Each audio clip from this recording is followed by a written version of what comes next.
नमस्कार, मी रोहिणी विजय घोलप, राहणार गुजरात कॉलनी, कोथरूड. देखाव्याच्या सुरुवातीला दाखवत आहे छान कृष्ण निवास, जे आपल्या गौरींचं सासर आहे. या छानशा सुंदर नाजूक गौरी हातात आरतीचं ताट घेऊन गणरायाची व्याकुळतेने वाट बघत उभे आहेत.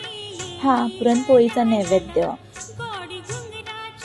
आपल्या सवंगड्यांसोबत मोठ्या जल्लोषात थार गाडीमध्ये ड्रायव्हर डोरेमॉन सोबत विराजमान होऊन बाप्पा आपल्या लाडक्या बहिणींना आणायला चालले आहेत. गाडी कात्रच्या बोगद्यातून येत आहे. हा आमच्या कृष्णाचा मॉल, ज्यामध्ये वेगवेगळे खाद्यपदार्थ विकत घेण्यासाठी बाप्पा आले आहेत. हे गाड्यांसाठी पार्किंग. अशी ही बाप्पाची सवारी निघाली आहे गौरींच्या सासरी आपल्या बहिणींना आणायला. धन्यवाद.